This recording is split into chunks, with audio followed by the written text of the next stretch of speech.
मेरे अजीज दोस्तों और बुजुर्गों, ये मैं बात इसलिए कह रहा हूं कि सरजमीन हैदराबाद की आवाम को हम सलाम करते हैं कि अगर हमारे एमएलए मुंतखब होते हैं जैसा कि अहमद बलाला साहब हैं, ये 2009 में पहली मर्तबा हल्क़ असम्बली मलकपेट से एमएलए बने, फिर 2014 में मलकपेट की आवाम ने इनको मुंतखब किया, फिर 2019 में और फिर 2018 में और फिर 2023 में 4 मर्तबा के आमदार अहमद बलाला साहब हैं। और बिल्कुल गोवंडी की तरह, जिस तरह यहाँ पर जो वोटर का बेस है, उसी तरह हल्क़ असम्बली मलकपेट में है। आप कभी भी मलकपेट के असम्बली हल्के में अगर आप हैदराबाद आए तो आप कभी आकर पूछिए कि अहमद बलाला किस तरीके से काम करते हैं।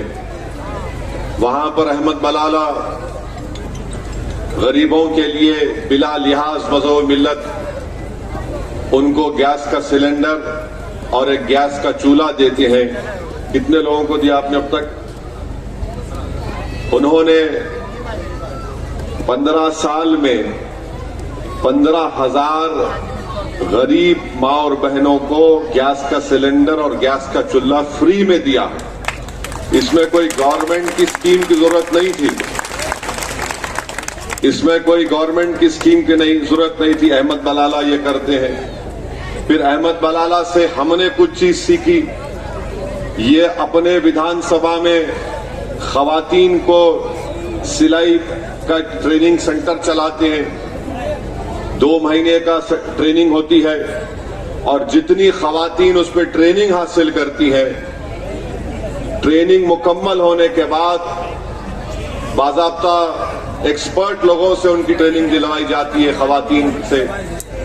और जब उनकी ट्रेनिंग मुकम्मल होती है उसके बाद बलाला साहब उनको एक जिगजैग मशीन फ्री में तोहफे में देते हैं ताकि हमारी माँ और बहनें घर में बैठकर सिलवाई का काम करके कुछ रोजगार या पैसे हासिल कर सके। और ये काम मलकपेट के असम्बली हल्के में बलाला साहब सिर्फ मुसलमानों के लिए नहीं करते, बल्कि जो कोई जिस किसी मजहब का हो वो आकर वहां पर इसमें इस्तिफादा हासिल करता है। ये काम मजलिस वहां पर करती है। फिर दारुसलाम में हफ्ते के 6 दिन हर एमएलए को सुबह 10 बजे से दोपहर में 2 बजे तक बिला नागा आकर बैठना है। हाँ, कोई जरूरी काम हो जाए तो अलग बात है। और आवाम रास्त आकर आप अतीक से पूछ सकते हैं। दारुसलाम में आवाम आकर हमसे मुलाकात करती है। हफ्ते में 4 दिन अहमद बलाला और हमारे पूरे एमएलए ये कोशिश करते हैं कि वो अपने क्षेत्र में, अपने विधानसभा में जाकर कम से कम 2-2 घंटे वहां पर पैदल फिरते हैं, आवाम से मुलाकात करते हैं। और कैसे मुलाकात आवाम से होती है?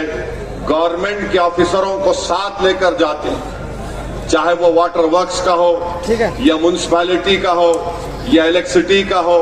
इन सब को साथ ले जाकर पहले से बता दिया जाता है कि एक मुकाम पर यहाँ पर दौरा होगा और आवाम से बात होगी। फिर उसके जरिए से उनके तकालीफ को सुनकर फिर काम करवाया जाता है। अहमद बलाला के हल्के में एक स्कूल है जो नाबीना बच्चों के लिए है, गूंगे बच्चों के लिए है, जो स्पेशल नीड के बच्चे जिनको डाउन सिंड्रोम कहते हैं, वो स्कूल भी अहमद बलाला के हल्के में है। और हैदराबाद का सबसे बेहतरीन गवर्नमेंट का स्कूल इन बच्चों के लिए अहमद बलाला के। सुनिए, अभी सुनते रहिए। ये 4 मर्तबा के मेले अहमद बलाला ने गवर्नमेंट के अस्पतालों में फ्री में डायलिसिस होता है। जिस किसी शख्स को फ्री में डायलिसिस होता है बगैर कोई पैसे लिए। आप बताइए, काम एक एमएलए कर सकता है? और हैदराबाद में तो हुकूमत के पास पैसा कम है बनिस्बत मुंबई और महाराष्ट्र के। मुझे अफसोस इस बात का है कि जिस शख्स को आपने 3 मर्तबा यहां से अपना आमदार बनाया, उनके पास दिखाने को कोई काम नहीं है, कोई दिखाने को कोई काम नहीं है। और सिर्फ यही बोलेंगे कि देखो मेरे को हराने को आए हैं। क्या बोलेंगे? देखो मेरे को हराने को आए हैं, मुझे घर में बिठाने को आए हैं। जब मजलिस इलेक्शन हैदराबाद में लड़ती है, मैं भी पार्लियामेंट का इलेक्शन लड़ा। अभी हालिया पार्लियामेंट के इलेक्शन में बीजेपी ने किसी को उम्मीदवार बना दिया था, वो बड़ी मशहूर हुई। तो जब वो बीजेपी का कैंपेन शुरू हुआ तो बीजेपी के जितने बड़े बड़े नेता रहते हैं हैदराबाद में, वो बोले कि मजलिस को हराना नामुमकिन है। इसलिए नामुमकिन है क्योंकि जो कोई भी ओवैसी या मजलिस के एमएलए के पास जाता, ये लोग उसका काम करते हैं। ये नहीं देखते कि वो बीजेपी का है, हिंदू है, मुसलमान है, फुलाए। जो हमारे पास आता, हम उसका काम करवाने की पूरी कोशिश करते उसके लिए।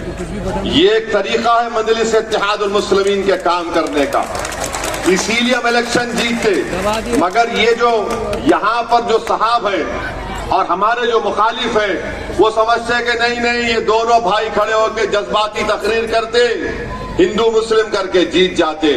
अवाम इतनी पागल नहीं है, अवाम बाशऊर है, बाखबर है। और जो कोई भी अवाम को बेवकूफ समझता है, अवाम उसको 20 तारीख के दिन हराएगी इंशाअल्लाह ताला।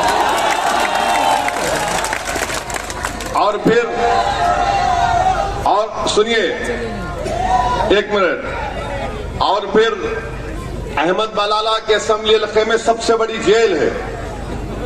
उस जेल में अहमद बलाला रमजान में इफ्तार पहुंचाते। क्या करना है? इफ्तार पहुंचाते। कई लोग आते, बोले जाओ इफ्तार खिला के आओ उन गरीब जो लोग जेल में हैं। ऐसे कई डेवलपमेंट के स्कीम्स हैं जो हम यहां पर कर सकते, गवर्नमेंट में बहुत है, मगर 15 साल का एक लंबा अरसा गुजर चुका है। तो मेरी आप सदमन गुजारिश है कि जब आप 20 तारीख को वोट डालने जाएंगे तो आप बड़ी सोच समझ कर अपने वोट का इस्तेमाल करिए। पूरे मुल्क में एक सबसे बड़ा चैलेंज जो इस देश के लिए बन चुका है, वो ड्रग्स का मसला बना हुआ है और उस मसले को रोकना है। मगर अफसोस इस बात का है कि इस जहर को, इस दीमक को रोकने के बजाय मुझे ये बताया गया कि लोग उस दीमक को प्रमोट कर रहे हैं। बल्कि मुझे किसी ने बताया कि वीडियो है जहां पर उनके ही दफ्तर में बैठकर पाउडर मार रहे लोग। आप बताइए कैसे होगा ये? नहीं, आप बताइए कैसे होगा ये? आपको तो कोई अगर विधायक या सांसद बनता है तो उसको लोग उम्मीद से आते हैं कि भाई ये बुराई का खात्मा करेगा, अगर खात्मा ना करे तो उनकी तारीफ नहीं करेगा और ये हमारी तकालीफ को दूर करने का काम करेगा। अब आप यहाँ पर मुझे बताया गया, अतीक बता रहे थे कि कब्रिस्तान की जगह कोई बिल्डर को दे दी गई और अतीक को कोर्ट से लड़कर उसको रुकाना पड़ा। ये बात सच है नहीं है? अब आप लोग जिंदा हैं या आप खबर में सो रहे हैं? बताइए। आप जिंदा है ना? तो जो शख्स खबर में सो रहे उनको नहीं बख्श रहा, तुमको क्या बख्शेगा? बताओ फिर।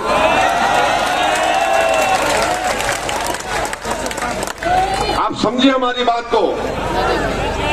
जो खबर में सीना तान कर सो रहे हैं उनको डिस्टर्ब कर रहा है, उठो जाना है। और जो जिंदा चल रहे हैं अभी सबको जाना है, उनको भी जाना है, मुझे सबको जाना है खबर में। मगर आप खबर की जगह पे अपने दोस्त को दे दिए, डेवलपर को, अतीक को, कोर्ट को जाना पड़ा। अरे जो खबर में है उनको नहीं छोड़ रहा तो जिंदों की तो खैर नहीं है, याद रखो आप। ये इसीलिए मैं मजाक में नहीं कह रहा हूं, बड़ी सीरियस तरीके से कह रहा हूं।